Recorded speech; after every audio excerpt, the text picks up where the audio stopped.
Estos, saya persilakan Pak Andra.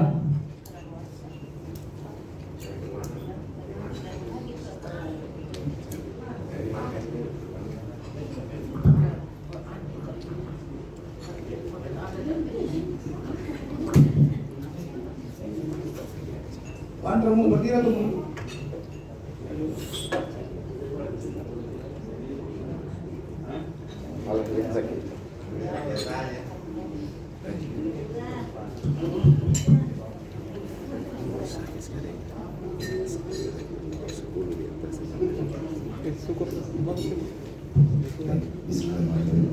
Assalamualaikum warahmatullahi wabarakatuh dan selamat pagi, salam sejahtera bagi kita semua. Izin Bu Gadis, izin Pak Kabit, saya berdiri. Baik, yang sudah mengambil snacknya supaya lebih fokus lagi. Kenapa? Karena pada hari ini kita hari pertama itu Jumat, jadi tata ulur waktu. Yang kedua, materinya pada hari ini jarang-jarang kita temui. Kenapa saya katakan jarang? Tapi sering kita laksanakan di lapangan. Gitu ya, yang dikategorikan dengan perselisihan hubungan industrial. Karena ada dua saya akan bawakan materi, di mana dalam perselisihan ini, perselisihan pemutusan hubungan kerja dalam bentuk PKWT dan PKWTT. Nah, ini PKWT dan PKWTT ini berbeda. PKWT itu perjanjian kerja waktu tertentu. Itu dalam hal ini biasanya teman-teman mengatakan bahwa ini PKWT adalah kontrak kerja, dan ini PKWTT ini adalah karyawan tetap. Itu seperti itu. Next. Baik, yang pertama kita perhatikan dulu apa makna dari perselisihan hubungan industrial.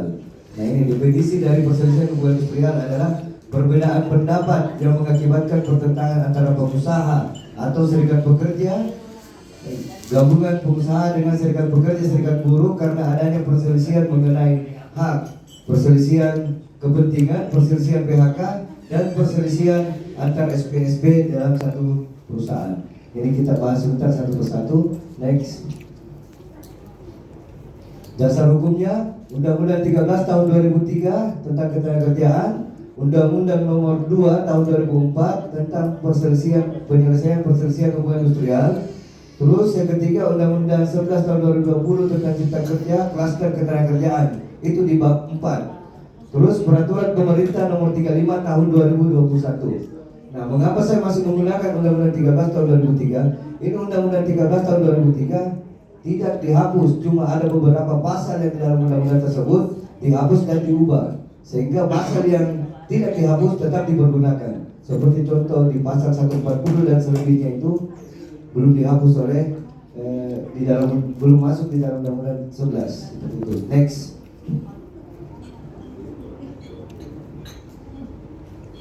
Ruang lingkup perselisihan hubungan industrial ada 4 kategori perselisihan. Yang pertama perselisihan hak, perselisihan PHK, perselisihan kepentingan, dan perselisihan serikat pekerja, serikat buruh. Nah, ini ruang lingkupnya perselisihan. Di luar dari ini berarti itu sudah bukan lagi perselisihan hubungan industrial, itu perselisihan lain. Jadi ada 4 perselisihan yang ditangani oleh mediator.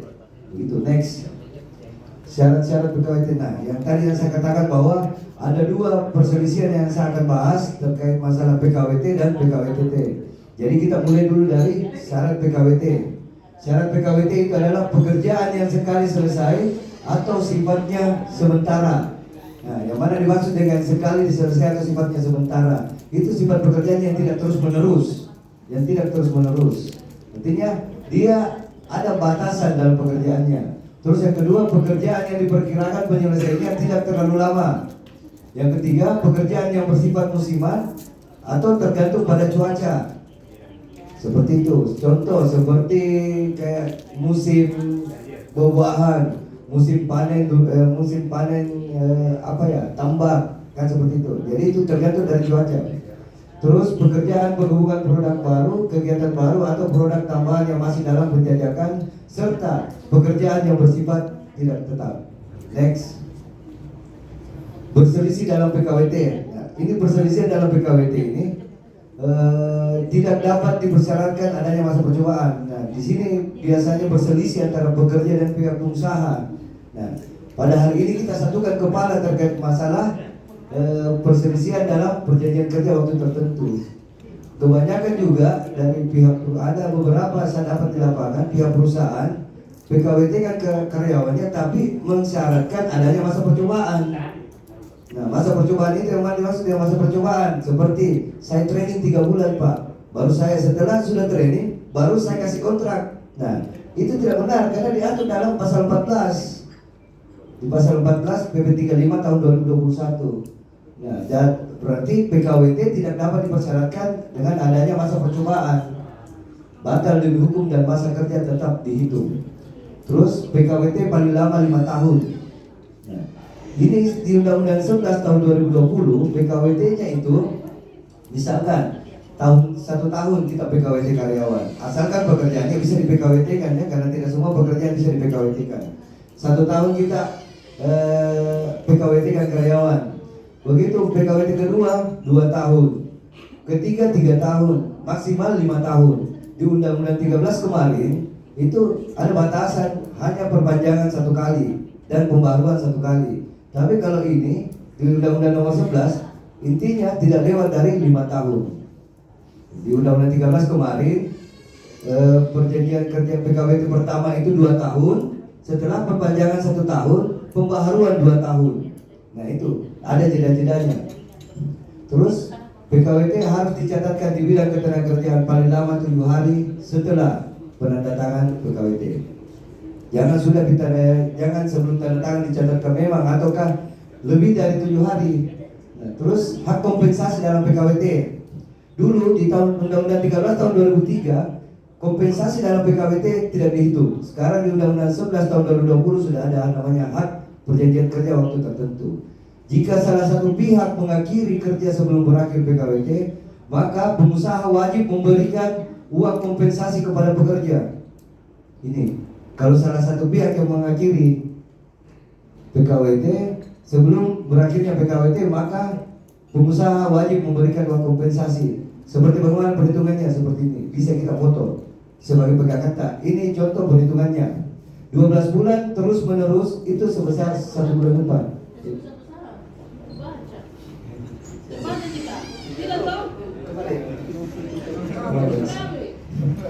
12 bulan terus menerus itu sebesar 1 bulan upah.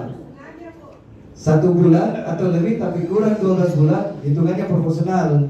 Masa kerja dibagi 12. Ini 12 ini bulannya 12 bulan dikali upah yang diterima. 12 bulan. Nah, yang C ini lebih dari 12 bulan masa kerja bagi 12 dikali upah. Ini dasarnya dari pasal 17 Peraturan Pemerintah nomor 35 tahun 2021. Itu. Ya, pasti ada mungkin yang mau foto dulu. Ya, diperbesar sedikit. Ya, next.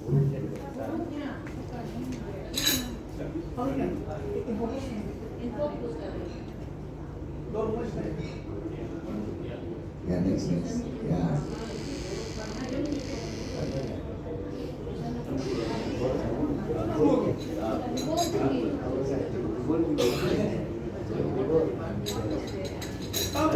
Ya, next. Ya.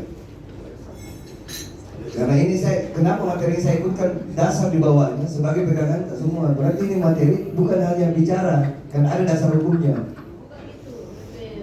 Pasal 17 Peraturan Pemerintah nomor 35 tahun 2021. Ini yang saya bahas normatif. Next. Salah satu pihak yang mengakhiri PKWT. Pihak yang mengakhiri PKWT maka wajib membayar kesisahan PKWT sampai berakhir batas waktu. Ini kita masih pakai di pasal 62 karena di pasal 62 ini tidak dihapus dan tidak diubah. Nah, pihak yang mengakhiri, jadi baik dari pihak pekerja maupun pihak pengusaha kalau belum sampai batas waktu PKWT-nya mengakhiri, ya berarti kita ganti rugi kesisahan dari PKWT tersebut. Next, syarat dalam PKWT. Nah, ini selesai kita bahas PKWT, mulai dari persyaratan serta haknya. Kita masuk ke PKWT karena tadi saya sudah janji 2 yang kita bahas, pemutusan atas PKWT dan PKWT. Nah, ini syarat dalam perjanjian kerja waktu tertentu, masa percobaan lebih dari 3 bulan. Setelah lewat dari 3 bulan, secara otomatis kita berubah menjadi karyawan tetap. Begitu. Jadi kalau sebelum sampai 3 bulan masa percobaan karyawan berhenti atau diberhentikan, maka karyawan tidak berhak untuk mendapatkan hak-hak yang sebagaimana diatur sebagai karyawan tetap. Jadi otomatis ketika lewat dari 3 bulan, secara otomatis berubah menjadi karyawan tetap. Itu. Yang kedua, status PKWT yang melebihi dari 5 tahun. Status PKWT yang pekerjaannya terus menerus, sifat pekerjaan terus menerus. Itu dia terus menerus, itu tidak masuk kategori PKWT atau di kontrak. Yang bertentangan dengan syarat PKWT. Jadi ini syarat dalam PKWT. Next. PHK dapat terjadi karena pemutusan hubungan kerja, pengajuan dari pihak pengusaha, pengajuan dari pihak pekerja, pemutusan hubungan kerja karena kualifikasi mangkir, pensiun, meninggal, sakit berkepanjangan yang tidak bisa melakukan pekerjaannya, stroke, lumpuh dan lain-lain seperti itu. Next. Sebab-sebab terjadinya PHK, perusahaan melakukan pemisahan atau peleburan perusahaan, perusahaan melakukan efisiensi, perusahaan melakukan pilot, perusahaan dalam penundaan kewajiban pembayaran utang, keadaan memaksa atau force majeure, pensiun, pekerja tidak dapat bekerja selama 6 bulan. Ini semua sebab-sebab dapat terjadinya pemutusan hubungan kerja. Next, hak dalam PHK bersifat mendesak. Nah, di Undang-Undang 13 tidak diatur kemarin bersifat mendesak, tapi namanya pelanggaran berat. Tapi Undang-Undang Nomor 11 Tahun 2020 ini ada namanya pemutusan hubungan kerja bersifat mendesak. Diatur dalam peraturan perusahaan dan perjanjian kerja bersama. Ini PHK mendesak ini yang diatur dalam PP atau PKB. Haknya seperti bagaimana? Uang penggantian hak. Yang pertama, cuti tahunan yang belum diambil, biaya ongkos pulang untuk bekerja dan keluarganya ke tempat di mana bekerja diterima bekerja. Hal-hal lain yang ditetapkan dalam perjanjian kerja, peraturan perusahaan dan perjanjian kerja bersama. Nah ini, kalau yang dimaksud dengan PHK mendesak itu karyawan yang perusahaan melakukan pemutusan hubungan kerja yang mana karyawan melakukan pelanggaran yang dianggap itu berat atau membahayakan bagi pihak perusahaan. Contoh, melakukan nota fiktif. Memang satu kali dilakukan, tapi mengantisipasi untuk niatnya ke depan. Itu untuk pihak pekerja. Jadi ini dibahas seperti bersifat mendesak. Next. Karyawan kategori mangkir. Bekerja tidak masuk bekerja selama 5 hari berturut-turut. Keterangan yang telah dipanggil oleh perusahaan sebanyak 2 kali secara patut. Begitu kita berselisih, begitu kita tidak masuk bekerja, terus tanpa keterangan perusahaan kasihkan surat panggilan. Nah, biasanya itu pihak pekerja, teman-teman pekerja menganggap bahwa dikasih panggilan, dibutuhkan sekali bagi perusahaan, jual mahal dulu deh. Padahal dia nggak tahu bahwa masuk dalam kategori mangkir. Kalau itu sudah sesuai regulasi 2 kali pemanggilan dari pihak perusahaan. Bukan surat PHK dikasihkan, tapi surat pemberitahuan di mana saudara dikualifikasikan mangkir, yang mana sudah dilakukan pemanggilan 2 kali secara patut oleh pihak perusahaan untuk masuk bekerja. Ini kategori mangkir. Itu diatur bekerja yang kategori mangkir berhak mendapatkan uang penggantian hak sesuai ketentuan pasal 40 ayat 4 Peraturan Pemerintah Nomor 35 Tahun 2021. Dan uang pisah yang besarannya diatur dalam PP atau PKB. Jadi kalau tidak diatur dalam PP atau PKB, berarti tidak masuk kategori kita berhak mendapatkan apa? Hanya uang cuti saja yang diatur dalam di pasal 4 itu di PP 35. Next. Perhitungan hak atas jenis pemutusan hubungan kerja, perjanjian kerja waktu tidak tertentu. Pemisahan perusahaan. Ini perhitungan pesangon ini. Ini perhitungan pesangon. Pemisahan perusahaan itu 1 kali ketentuan pasal 40 PP 35 tahun 2021. Kalau kategori efisiensi disebabkan kerugian 0,5. Nah ini 0,5 dikali pasal 40. Di Undang-Undang 13 kemarin tidak ada kategori bilang 0,5 itu perhitungan tak. Tidak ada. Di Undang-Undang 11 ini ada 0,5 kalau kita efisiensi disebabkan kerugian. Asalkan betul-betul perusahaan melakukan kerugian. Efisiensi mencegah kerugian. Nah ini kalau mencegah artinya belum mengalami kerugian tapi baru mau mencegah kerugian. Ini 1 kali ketentuan haknya karyawan. 1 kali ketentuan perhitungan. Sebentar kita rinciannya, masa bertuahnya serta contohnya. Ya kalau dikategorikan pilot 0,5 kali, force majeure keadaan memaksa 0,5, itu force majeure itu keadaan memaksa seperti kayak pandemi kemarin. Bukan keinginan perusahaan untuk tidak mempekerjakan karyawan, bukan juga keinginan karyawan untuk bekerja di perusahaan, tidak bekerja di perusahaan. Itu force majeure, berarti sama-sama bukan karena keinginan, berarti keadaan yang memaksakan seperti itu. Next, pekerja melakukan pelanggaran ini 0,5. Ini pelanggarannya indisipliner atau pelanggaran ringan seperti tidak hadir yang sudah mendapatkan SP 1, 2, 3. Itu haknya 0,5 kali perhitungannya pasal 40 PP 35 tahun 2021. Pekerja melakukan pelanggaran yang bersifat mendesak. Nah, ini mendesak tadi itu bukan pesangon tapi uang pengertian hak serta uang pisah yang diatur dalam PP atau PKB. Pensiun ini dulunya 2 kali ketentuan, sekarang sudah 1,75 kali. Perhitungan dalam pasal perhitungan pesangon di Undang-Undang 11 itu di pasal 156. Tapi kalau di PP 35 itu di pasal 40. Itu 1 kali PMK dan hak lainnya. Pekerja meninggal 2 kali. Nah ini 2 kali. Tapi kan tidak ada bilang, tidak boleh cepat-cepat dulu meninggal. Biar lain 2 kali bukan kita nikmati. Nah seperti itu. Nanti itu. Siap. Siap. Iya, Pak Kabit. Iya, siap. Iya, Kabit. Ya, baik. Ya, lanjut.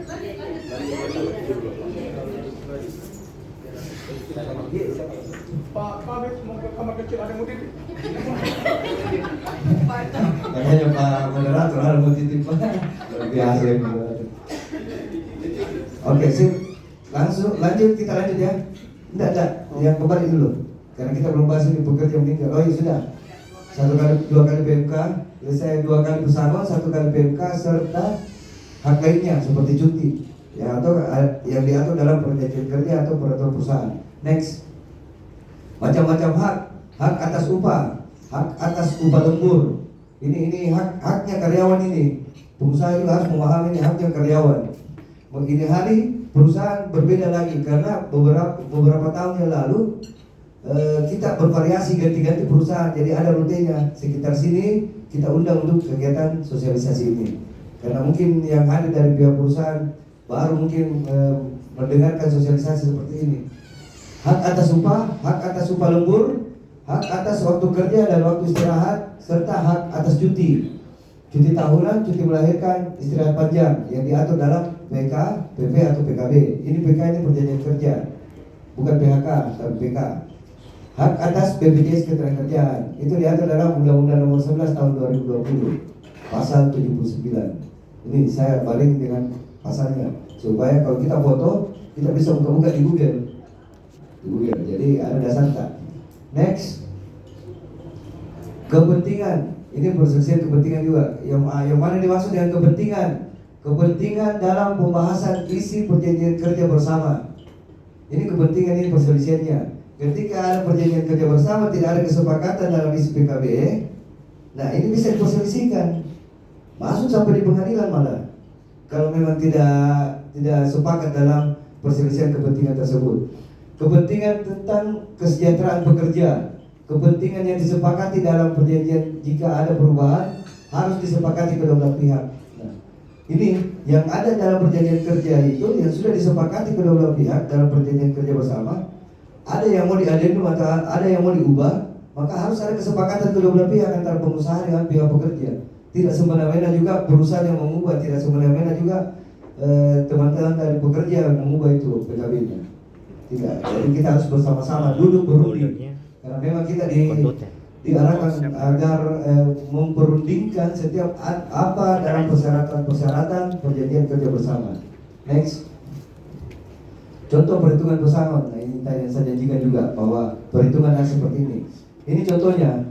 Misalkan kalau karyawan itu masa kerjanya 3 tahun, yang mana dimaksud yang 0,5 Pak? Nah ini pesangonnya 0,5 dikali 4 kali. Nah kenapa bisa 4 kali? Karena masa kerjanya 3 tahun.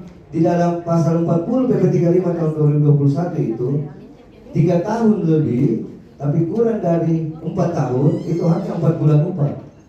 Nah sehingga muncullah 4.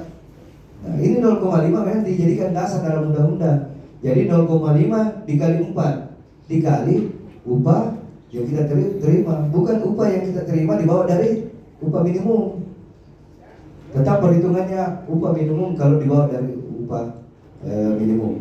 Kalau di atas dari upah minimum, tetap kita menggunakan di atas dari upah minimum. Begitu. Jadi dikali upah seperti itu nilainya. Itu PMK, penghargaan masa kerja. Itu satu kesatuan dalam perhitungan hak pesangon. Penghargaan masa kerja, kenapa bisa 2 Pak? Karena di penghargaan masa kerja itu di pasalnya 3 tahun yang bisa berhak mendapatkan PMK, penghargaan masa kerja. Nanti 3 tahun masa kerjanya, kalau bisa 3 tahun lebih tapi kurang dari 6 tahun, misalkan 4 tahun nih, berarti itu kita berhak mendapatkan 2 bulan. 2 bulan, 3 tahun lebih tapi kurang dari 6 tahun, 2 bulan upah.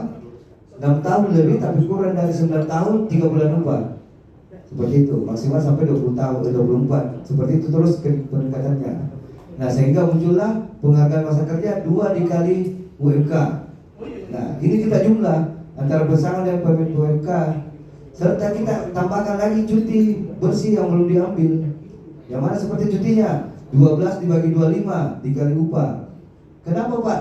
12 dengan 2 dibagi 25. Karena itu 12 bulan. Dalam 1 bulannya itu 25. Nah, berarti itu 12 dibagi 25 dikali gaji yang kita terima. Kita jumlah, hasilnya seperti itu, total semua itulah keseluruhan masa hak pesangonnya karyawan yang dikategorikan 0,5. Oke, sudah jelas mungkin ya? Ya, kita next. Nah, ini permohonan pencatatan. Jadi tadi contoh 0,5, kenapa saya tidak berikan contoh 1 kali? Karena itu mami kita tambahkan, diubah. Yang 0,5 itu kita hilangkan jadi 1 di situ. Perhitungannya berbeda. 1,75 perhitungannya juga berbeda. Jadi permohonan pencatatan perselisihan hubungan industrial itu pekerja datang ke Disnaker, ini sudah normatifnya ini, regulasinya ini. Pekerja mengupayakan penyelesaian tripartit. Ketika tidak tercapai permohonan tidak tercapai tripartit, maka kita mengarah kepada tripartit. Next. Mekanisme penyelesaian perselisihan. Ini mekanisme. Jadi kita bisa buka-buka di Google juga bahwa kalau setelah tripartit gagal, masuk ke perselisihan ditengahi oleh mediator. Di tengah mediator tidak ada lagi kesepakatan, maka mediator mengeluarkan acuran. Karena ada 2 konteks penyelesaian itu. Ada 2 konteks penyelesaian dalam perselisihan hubungan industrial. Yang pertama itu selesai persoalan itu secara musyawarah. Yang mana maksud secara musyawarah? Walaupun sepakatnya tidak sesuai dalam perhitungan undang-undang, tapi kedua-dua pihak sepakat itu selesai secara musyawarah. Tapi kalau di tahap mediator menganggap bahwa itu selesai secara regulasi, berarti selesai di tahap ajuran. Gitu. Jadi ada 2, selesai secara musyawarah dan selesai secara regulasi. Nah, tapi kita selalu mengutamakan selesai secara musyawarah. Seperti itu ya. Next. Ini kata halilintar. Mungkin habis. Mungkin ini itulah tadi materi saya. Tidak terlalu panjang karena kita buru-buru waktu di mata. Baik, kalau ada pertanyaan mungkin dilanjutkan lagi sama Pak Kadin dari provinsi. Setelah itu kita sering tanya jawab. Wabillahi taufiq wal hidayah. Assalamualaikum warahmatullahi wabarakatuh. Dan selamat siang. Ya, oke. Terima kasih. Terima kasih Pak Sundra. Kita langsung saja ke Panto. Mana anunya? Nanti setelah itu kita tanya jawab. Ya, silakan Panto. Mau dulu atau berdiri, Pak? Kayaknya laki-laki kalau berdiri. Iya, laki-laki. Mana librarinya nih? Librarinya mana?